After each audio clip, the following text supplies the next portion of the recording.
Everyone, welcome to my another blog. Good morning সবাইকে। আজকে আমার একটা স্পেশাল দিন, তার কারণ হচ্ছে গিয়ে আজকে ঋত্বিকার জন্মদিন। তো সকাল সকাল উঠে আমি ব্রাশ করে নিলাম, দেন লম্বু খেয়ে নিলাম। সকাল সকালে পড়াতে যাইনি, আজকে পড়ানো ছিল না, তাই ছাত্রীকে ডেকে নিলাম বাড়িতে পড়িয়ে দেবো বলে। পড়াতেই ভাবলাম নেলটা একটু পেইন্ট করে নিই। দেন তারপরে তার পড়ানো শেষ হয়ে যেতে আমি নেলটা পেন্ট করার শেষে একটু ঢং মেরে নিলাম। দিয়ে কী করবো, পড়ানো শেষ যেহেতু অনেকটাই দেরি হয়ে গেছিলো, তাই জন্য আমি স্নান করতে চলে গেলাম। স্নান করে এসে ভাবলাম মানে একটু ক্লিপ নিয়ে নিই, কোনো মতে আমাকে তাড়াহুড়ো করে ক্লিপ নিতে হচ্ছে। আমি তো তারপরে তৈরি হয়ে গেছিলাম, কিন্তু আমার বোন তখনও তৈরি হচ্ছিল, তো তার জন্য অপেক্ষা করছিলাম একটু। দেন তারপরে সে রেডি হয়ে পড়েছে। দেন তারপর তাকে নিয়ে আমি চলে যাচ্ছিলাম। আমাদের দুজনের আজকে নিমন্ত্রণ ছিল সেখানে সারাদিন, তো আমরা চলে গেছিলাম। গিয়ে দেখি সবজি কাটা হচ্ছে, কাকু প্রসাদ নিয়ে দিল।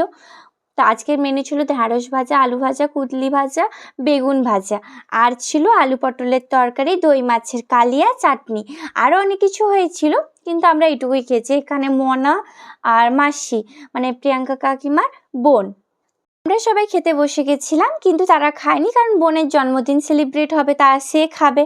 তো তারও এক মেনু ছিল, এক্সট্রা যোগ ছিল শুধু আইসক্রিম, চকলেট আর পায়েসটা, তাকে তার বাবা খাওয়াবে।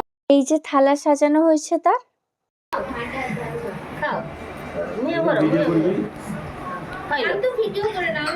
করছি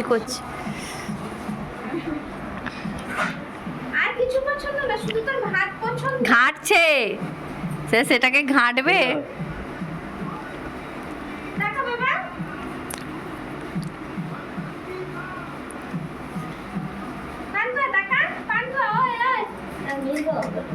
পুচকি ভাত ছাড়া তাও মাছের মাথাটা একটু ছুঁয়েছিল সেবারে, এবারে আর কিছু ছুঁচ্ছে না, তার ভাত পছন্দ বেশি।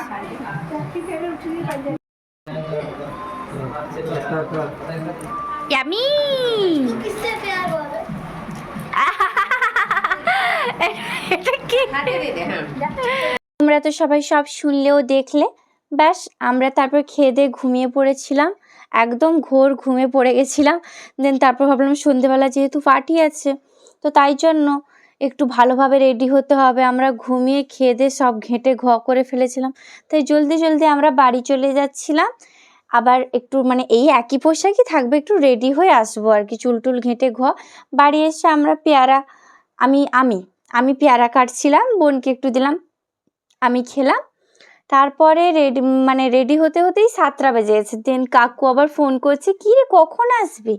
দেন তারপরে তাই আমরা আবার মানে তাড়াহুড়ো করে বেরোচ্ছি। বেরিয়ে সেখানে পৌঁছতেই প্রথমে চা খেয়ে নিলাম, দিয়ে দেখলাম কাকিমণি ছোটাছুটি করছে এদিক ওদিক, আর এখানে মনার বোন, আর এই যে এখানে কাকিমণি কেকের যে প্যাকেটটা খুলছে, এমনভাবে খুলছে যেন তারই জন্মদিন। তো সেইটা নিয়ে আমরা হাসাহাসি করছিলাম। কেকটা দেখেছো মোয়ানা কেকটা, ওইটা হোমমেড, দারুণ হয়েছে কেকটা, সত্যি খুবই সুন্দর হয়েছে। আর ওই পাশের কেকটা মিয়ামরের, কারণ অনেক গেস্ট ছিল, সবাইকে যাতে দেওয়া যায় ঠিকঠাকভাবে, ওই জন্য ওটাও আনা হয়েছিল। আর এখানে ওই ফ্যামিলি ফ্রেমে সবাইকে একদম গচ্ছিত করে ভিডিও নিয়ে নেওয়া হয়েছিল, ছবি নিয়ে নেওয়া হয়েছিল।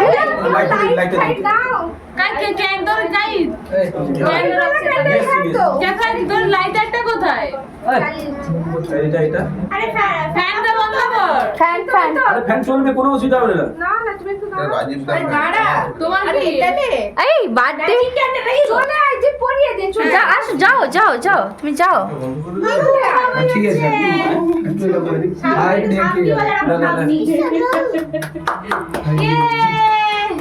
স্মাইল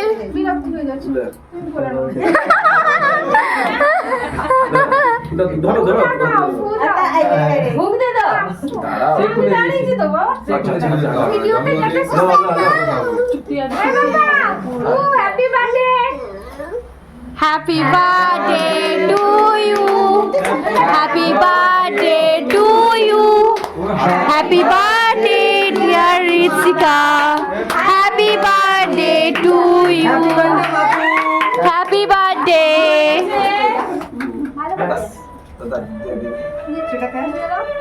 কিরকম কাটা হবে বলতে গেলে হচ্ছে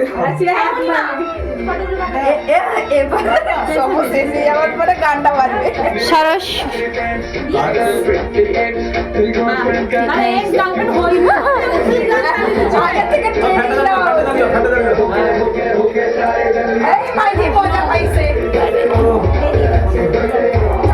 ও না না হ্যালো গাইস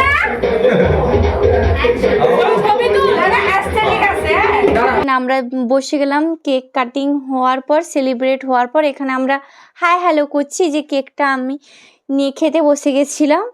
ব্যাস, এখানে মনার বোন আর আমি বসছিলাম তিনজন। তো তারপরে আমাদের হাতে পায়েস আর মিষ্টি দিয়ে গেছিলো। তো কেক কাটিংয়ের ব্যাকগ্রাউন্ডটা কেমন হয়েছে সবাই জানাবে, কারণ কাকিমার আইডিয়াতে আমি, বোন, মনা, কাকিমা, কাকু 5 জন মিলে আমরা সবাই সাজিয়েছিলাম। আমার হেব্বি লাগছিল, পায়েসটা খাচ্ছিলাম, আমার তো জাস্ট ওয়াও লাগছিল, সিরিয়াসলি ওয়াও হয়েছিল। আর এখানে কাকিমণি তার অনেক পুরনো বন্ধু বান্ধবীর সাথে ছাবলামো মারতে মারতে সেলফি ছবি তুলে নিচ্ছিল ধীরে ধীরে। আর এখানে মনা, বোন আর আমি ঢং মারছিলাম, হাই হ্যালো করছিলাম, কারণ আমি ব্লগারের মতোই বিহেভ করব। এখানে ওরা ফ্রেন্ড সার্কেল মিলে পুরো সেলফি তুলে নিচ্ছিল, আমরা চাতক পাখির মতো চেয়েছিলাম। এখানে কাকিমণি তার মেয়েকে নিয়ে, মানে আমি ছবি তুলতে বলছিলাম, বললাম একটা ভিডিও নেব, দেন তারপরে ঢং মারা শুরু করে দিয়েছি।